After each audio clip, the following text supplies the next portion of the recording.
Halo semuanya, kami dari kelas B Pengantar Teknologi Informasi ingin menjelaskan pengertian dari jaringan komputer. Simak baik-baik pembahasan berikut. Jaringan komputer. Pengertian jaringan komputer. Jaringan adalah sebuah sistem yang menghasilkan media transmisi atau media komunikasi dengan cara menghubungkan dua atau lebih device atau perangkat. Fungsi jaringan komputer. 1.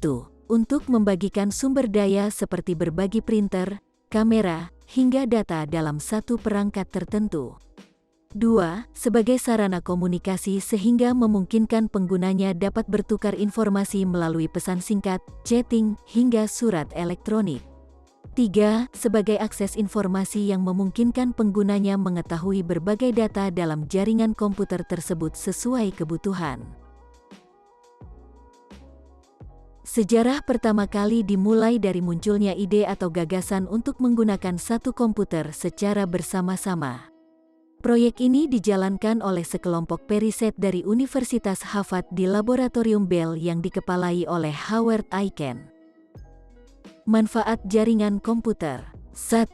Konektivitas. 2. Efisiensi transfer data. 3. Kemudahan akses informasi. 4. Kemudahan berbagi file. 5. Mempermudah proses komunikasi. 6. Menghemat biaya. 7. Membantu aktivitas manusia.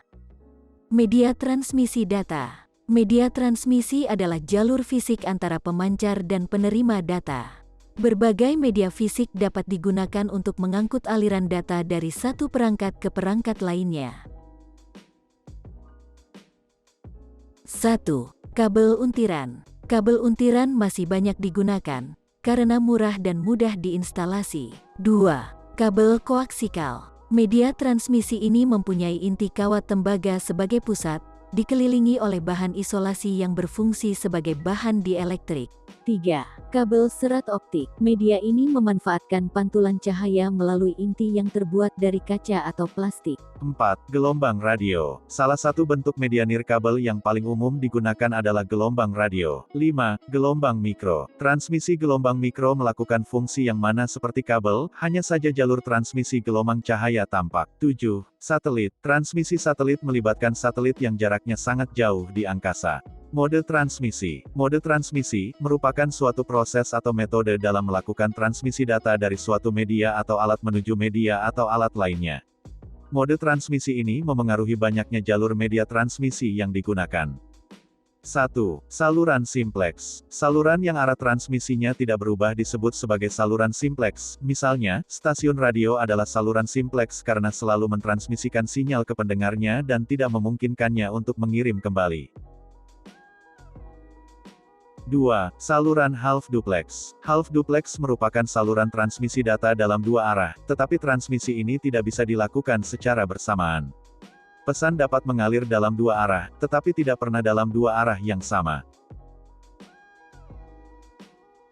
3. Saluran full duplex. Sering kali ada kejadian bahwa antara penerima dan pengirim pesan melakukan pengiriman data secara bersama-sama pada saat yang sama. Ini berarti posisi pengguna bisa sebagai penerima, dan sekaligus sebagai pengirim data. Transmisi data serial dan paralel. Transmisi data serial. Teknik pengiriman data secara serial dilakukan dengan cara mengirim data dari satu persatu. Bit data diatur dalam urutan tertentu, karena urutan bit data sangat penting untuk menentukan cara transmisi data diatur ketika diterima. Transmisi serial memiliki dua klasifikasi yaitu asinkron dan sinkron. Asinkron, pengiriman bit data tidak bergantung waktu, jadi dapat dikirim kapan saja. Start bit dan stop bit ditempatkan di antara byte data untuk menyinkronkan pengiriman dan penerima agar dapat dipastikan bahwa data yang dikirim adalah benar. Sinkron, pengiriman bit data dilakukan dengan cara berurutan dan berkelanjutan mengikuti clock komputer. Pemancar dan penerima data beroperasi menggunakan frekuensi clock komputer yang disinkronkan, sehingga tidak ada lagi istilah start bit, stop bit. Transmisi data paralel. Pengiriman data secara paralel dilakukan dengan cara mentransmisikan beberapa bit data sekaligus melalui beberapa saluran pada saat yang bersamaan. Klasifikasi jaringan berdasarkan cakupan wilayah. LAN adalah sekelompok komputer dan perangkat periferal yang terhubung di area terbatas seperti sekolah, laboratorium, rumah, dan gedung kantor. Ini adalah jaringan luas yang berguna untuk berbagi sumber daya seperti file, printer, dan aplikasi lain. Karakteristik LAN. 1. Jaringan ini adalah jaringan pribadi, jadi tidak ada pengawasan dan pengendalian dari luar jaringan. 2. LAN beroperasi pada kecepatan yang relatif lebih tinggi dibandingkan dengan sistem WAN lainnya. 3. Ada berbagai macam metode kontrol akses media seperti token ring dan Ethernet. Kelebihan dan kekurangan LAN bisa kita lihat di layar.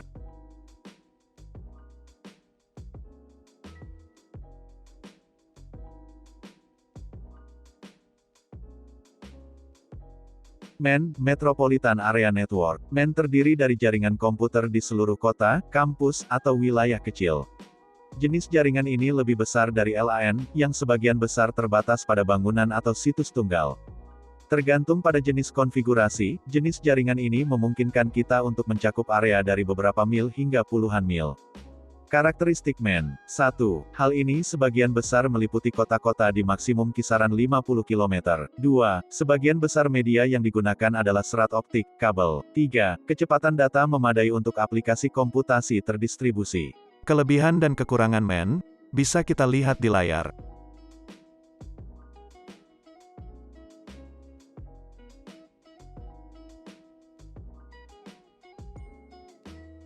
Yang terakhir ada WAN, Wide Area Network. WAN, Wide Area Network, adalah jaringan komputer penting lain yang tersebar di seluruh wilayah geografis yang luas.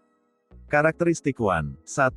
File perangkat lunak akan dibagi di antara semua pengguna, oleh karena itu semua dapat mengakses file terbaru. 2. Setiap organisasi dapat membentuk jaringan global terpadu dengan menggunakan WAN. Kelebihan dan kekurangan WAN bisa kita lihat di layar.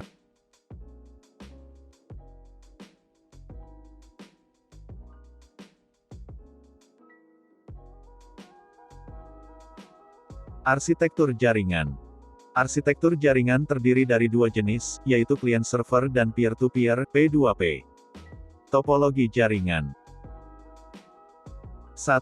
Topologi bus. Topologi bus merupakan topologi yang mempunyai kabel tunggal yang masing-masing workstation dan server saling terhubung. Kelebihan dari topologi bus sendiri adalah ketika mengembangkan jaringan dan workstation baru tidak mengganggu. 2. Topologi ring. Topologi ring atau cincin adalah topologi yang terbentuk ketika semua perangkat terhubung secara bersamaan, sehingga terlihat seperti ring atau lingkaran. 3. Topologi star. Topologi star adalah topologi di mana setiap workstation memiliki jalur yang terhubung langsung melalui server atau hub. Kelebihan topologi ini adalah jika salah satu workstation down, tidak semua jaringan mengalami hal yang sama. 4. Topologi tree. Topologi tree merupakan gabungan dari topologi star dan topologi bus. Topologi jaringan ini menyerupai bentuk akar pohon, bisa dikatakan hanya perangkat pusat yang terhubung langsung dengan bus pohon. Yang kelima dan yang terakhir adalah topologi mesh. Topologi mesh adalah sebuah topologi yang bisa digunakan untuk rute yang banyak. Jaringan topologi ini menggunakan kabel tunggal sehingga proses pengiriman data menjadi lebih cepat tanpa melalui hub. Standar komunikasi jaringan. Standar komunikasi jaringan ada 5 yaitu, token ring, TCP/IP, UWB, IRDA, dan WAP. Kita akan membahas token ring terlebih dahulu. Token ring adalah standar token ring menentukan bahwa ada komputer lain di jaringan yang mengirimkan token berupa rangkaian bit khusus dengan cara searah dan sesuai urutan yang ditentukan. Yang kedua adalah TCP/IP. Standar jaringan TCP/IP mendefinisikan bagaimana data disalurkan dari satu komputer ke komputer lainnya. TCP/IP merupakan protokol yang menerangkan aturan untuk memecah pesan hingga menjadi pesan-pesan kecil yang disebut paket. Yang ketiga ada UWB. Standar jaringan UWB menetapkan cara komunikasi dua urangat UWB yang memanfaatkan gelombang radio jarak pendek agar bisa berhubungan satu sama lain dengan kecepatan tinggi.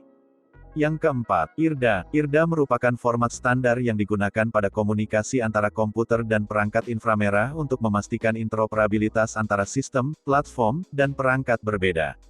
Yang terakhir yaitu WAP. Standar jaringan WAP menetapkan tata cara agar perangkat mobile dapat menampilkan konten di web, email, dan ruang obrolan. Perangkat lunak komunikasi. Manfaat dari perangkat lunak komunikasi adalah 1. Mendapatkan informasi dengan cepat dan aktual. 2. Berkomunikasi secara real-time. 3. Membangun relasi dengan cepat dan luas. Fungsi dari perangkat lunak komunikasi adalah 1. Memperluas interaksi sosial manusia dengan menggunakan teknologi internet serta web. 2. Menghasilkan komunikasi dialogis antara banyak audiens. Jenis-jenis perangkat lunak komunikasi. Yang ke-1 ada media saring seperti YouTube. Yang kedua ada forum diskusi seperti Kaskus. Yang ketiga ada video conference seperti Zoom. Dan yang terakhir ada social network seperti WhatsApp. Peralatan untuk membangun jaringan komputer. Ada banyak peralatan-peralatan untuk membangun jaringan komputer, yaitu 1. Server 2. Klien 3. LAN card 4. Hub 5. Switch 6. Bridge 7. Router 8. Repeater 9. Access point.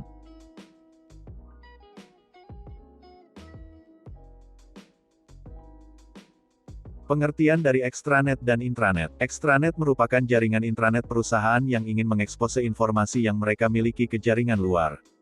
Intranet adalah sebuah jaringan internal perusahaan yang dibangun menggunakan teknologi internet. Arsitektur dari intranet berupa aplikasi web dan menggunakan protokol TCP/IP. Sekian, terima kasih.